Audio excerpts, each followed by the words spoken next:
आप देख रहे हैं एशियाई न्यूज। नमस्कार, मैं chief editor anti corruption India news से आज उत्तर प्रदेश से कानपुर शहर में मौजूद हूँ।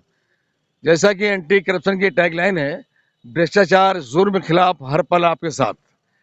आज जिस प्रकार से रूबरू करा रहा हूँ वो एक हाईलाइट अस्पताल, कानपुर का चर्चित बड़ा अस्पताल हाईलाइट का मैटर है और यहाँ पे हमारे बीच उपस्थित हैं कानपुर के वरिष्ठ अधिवक्ता धर्मेश कुमार शर्मा जी। मैं उनसे ही पूछता हूँ कल इनके साथ क्या ट्रेजेडी हुई है, क्या प्रकरण, क्या मामला है।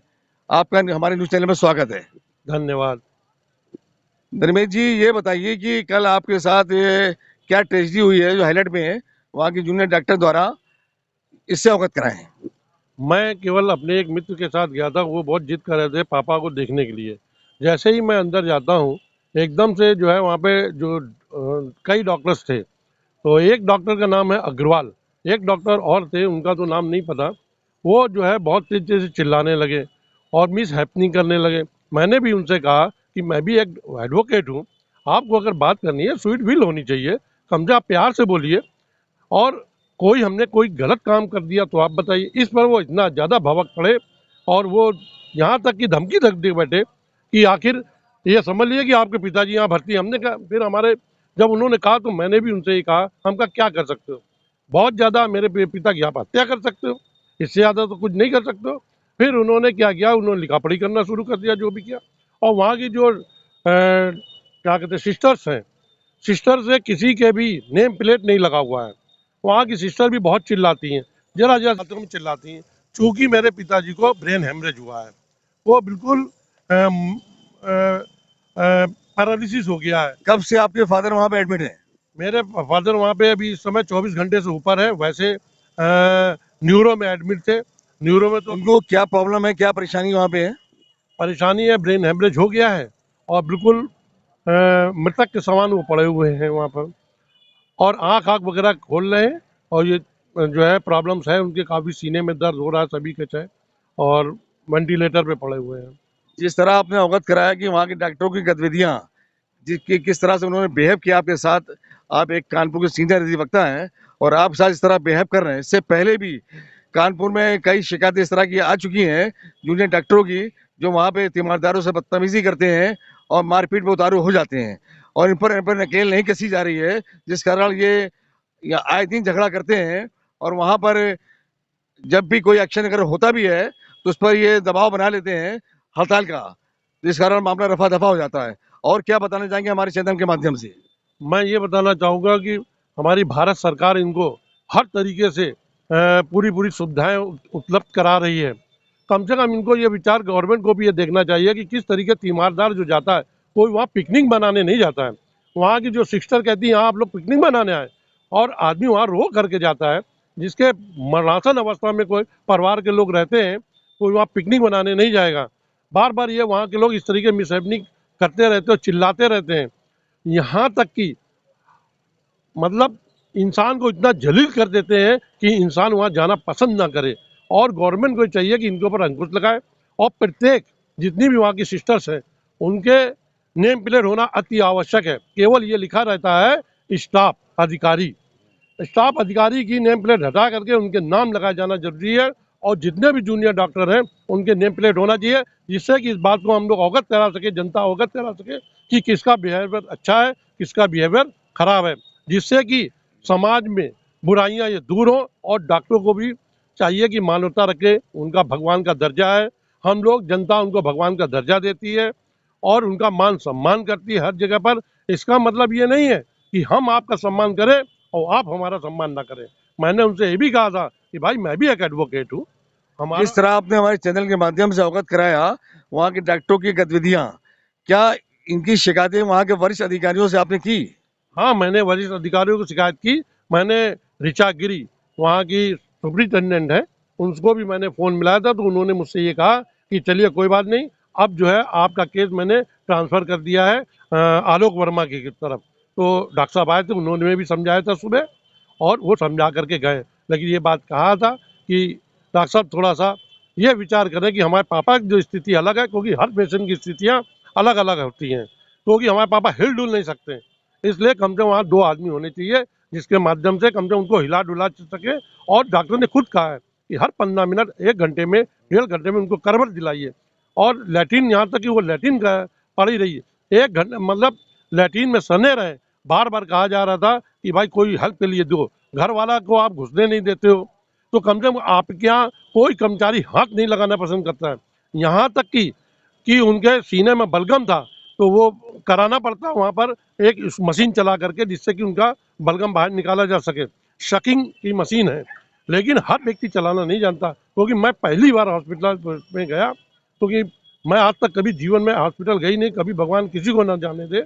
जैसा कि इन्होंने अवगत कराया सरकारी अस्पतालों की गतिविधियां, किस तरह से वहाँ पर अस्पताल में कार्य हो रहा है, किस तरह स्टाफ काम कर रहा है और किस तरह मरीजों और तीमारदारों के साथ बिहेव है डॉक्टरों का। अब मैं इस शिकायत को यहाँ के शासन प्रशासन के अलावा मैं यहाँ के मुख्यमंत्री जी योगी आदित्यनाथ जी को भी अवगत कराएंगे कि आगे वो एक्शन लें, इसमें कार्रवाई करें और उन पर नकेल कसें। और मैं देख रहा हूँ बगल में एक वकील साहब और खड़े, मैं उनसे ही पूछता हूँ, क्या नाम आपका? मेरा नाम अजीत कुमार वर्मा, एडवोकेट। ये अजीत गर्ग वर्मा जी है। वर्मा जी, जिस तरह धर्मेंद्र जी के साथ जो ट्रेजेडी हुई इनके फादर के साथ, इस तरह जो गतिविधियां हैं, इसके बारे में आप क्या कहना चाहेंगे? देखिए, मैं एक तो आपके चैनल का बहुत शुक्रगुजार हूँ कि हम लोगों की बात आप तक पहुँची और आप उसे आगे भेज रहे हैं। ये भी एक बहुत संघर्षपूर्ण प्रयास है, इसके लिए आपकी बड़ी सराहना करता हूँ। जो हमारे धर्मेश जी हैं, ये एक बहुत सीनियर अधिवक्ता हैं। इनके पिताजी की उम्र करीब 83-84 साल की है। अभी तक एकदम स्वस्थ है। वो किसी कारणवश घर में गिर जाने से उनके सिर पर चोट आई और ब्रेन हेलमेट की वजह से 3 दिन से वहीं भर्ती है। मैं भी वहाँ जाके कई बार उनको देख चुका हूँ, मिल चुका हूँ। जो समस्याएं वहाँ सामने आई और जो हमारे धर्मेश जी ने बताई, उसके बारे में ये मेरे मन में ये प्रलाप है कहने का, मैं आपसे शेयर करना चाहता हूँ कि ये हमारी केंद्रीय स्वास्थ्य सेवाएं जो है, केंद्र सरकार के द्वारा संचालित MCI जो है, इसके अलावा जो राज्य सरकार के द्वारा जो स्वास्थ्य सेवाएं दी जाती हैं, ये हमारे संविधान के अंतर्गत सभी नागरिकों को दिए जाने वाले अधिकार के रूप में है और उनका पूरा का पूरा अधिकार उन्हें मिलना चाहिए। वो अपनी बेहतरी के लिए इन अस्पतालों में आते हैं, लेकिन जैसा आप भी जानते हैं, सब जानते हैं, खाली जो संबंधित अधिकारी और डॉक्टर हैं वो नहीं जानते। इसमें सिर्फ लीपापोती होती है। आप हाईलाइट ही नहीं, मैं समझता हूँ किसी भी सरकारी अस्पताल में जाएंगे तो जनरली जो चीज़ें देखने में आती हैं, वहाँ पे सिर्फ लीपापोती होती है। जो सुविधाएं हैं, जो दवाएं हैं, जो तीमारदारी है, जो नर्सेज हैं, जो स्टाफ है, आप कह रहे हैं जो सरकार द्वारा जो सुविधाएं दी जा रही हैं वहाँ के तीमारदार मजदूर मरीजों को, वो उनको प्रोवाइड नहीं कराई जा रही है। नहीं कराई जा रही हैं। उनकी खाना पूरी होती है, उनका एटीट्यूड, उनका डिसिप्लिन सब कुछ MCI के द्वारा निर्धारित है, मगर वहाँ पर सिर्फ मैनेजमेंट होता है, फैब्रिकेशन होता है और अपना एक गुटबाजी करते हैं। जो पैसा देता है उसकी सुनवाई करते हैं, जो एक्स्ट्रा पैसे खर्च करे, जो उनकी बातें सुने, वरना बाकी लोगों के साथ ये बहुत ही बदतमीजी से पेश आते हैं और तरह तरह की धमकियां देते हैं। वहाँ इलाज कराना खाने में जाने जैसा लगता है। आप हमारे चैनल के माध्यम से यहाँ के स्वास्थ्य मंत्री और यहाँ के मुख्यमंत्री जी से क्या उनको अवगत कराना चाहते हैं, उनसे इससे अवगत कराएं। देखिए, मेरा निवेदन माननीय मुख्यमंत्री जी और माननीय स्वास्थ्य मंत्री जी से यही है कि जो हमारे कानून के अधिकार में हमको मिली हुई सुविधाएं हैं, मूलभूत सुविधाएं हैं, उनमें स्वास्थ्य सेवा शामिल है। और कोई भी अगर सरकारी अस्पतालों में जाता है तो वो 2 आशय से जाता है। एक तो आर्थिक रूप से या तो कमज़ोर होगा और दूसरा जो अधिक अच्छी सुविधाएं लेना चाहे, क्योंकि नर्सिंग होम भी अंत में यही कहते हैं कि सरकारी अस्पताल ले जाओ। तो जो सुविधाएं हमें कानूनी तौर पर और राज्य सरकार की ओर से मुहैया की जाती हैं, उनका सही अनुपालन हो, सही उनको मरीजों को दिया जाए। डॉक्टर, अटेंडेंट, वहाँ के इवन स्टाफ, कर्मचारी, सभी का अनुशासित व्यवहार हो और आने जाने वालों के साथ वो ढंग से पेश आएँ। मैं सरकार से यही कहता हूँ, अगर वो जांच करा लें, स्पष्ट सामने आ जाएगा कि डॉक्टर की लापरवाही, स्टाफ की लापरवाही से कम 40% मरीज ऐसे ही बिस्तर पे दम तोड़ देते हैं। और मैंने आंखों से 2 दम तोड़ते हुए ऐसे ही मैंने देखा भी है कि कोई हाथ तक नहीं लगाता, न सिस्टर न डॉक्टर की कम से कम हाथ लगा दो, हाथ तक नहीं लगाया जाता।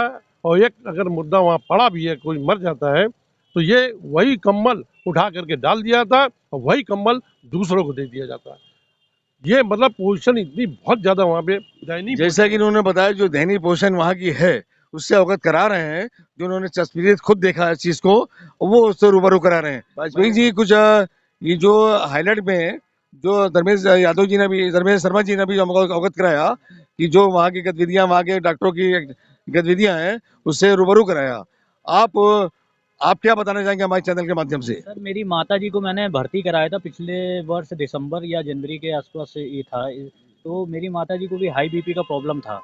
तो उस कंडीशन में उनको वहाँ भर्ती कराया, तो 7 या 8 दिन रखा गया, परंतु दवाएँ इश्यू हो रही थीं, दवाएँ लग नहीं रही थीं। जिसका मैंने विरोध किया, तो मेरे को रात में 12 बजे इन लोगों ने पूरा एक सामूहिक रूप से हमला किया। 10-12 लोगों ने पूरा स्टाफ के साथ हमला आप लोग के ऊपर किया? मेरे ऊपर किया। मेरी माताजी बेड पे लेटी हुई थी, किसी तरह उन्होंने बीच बचाव किया उठ के, और जो है उसके बाद मेरे को पुलिस में भेजा गया। और मैंने बस इतना पूछा था कि मैं वीडियो बना रहा था कि ये दवाइयाँ जो लग रखी हुई हैं, ये इशू क्यों हो रही हैं? अगर नहीं लगनी है तो मत इशू हो।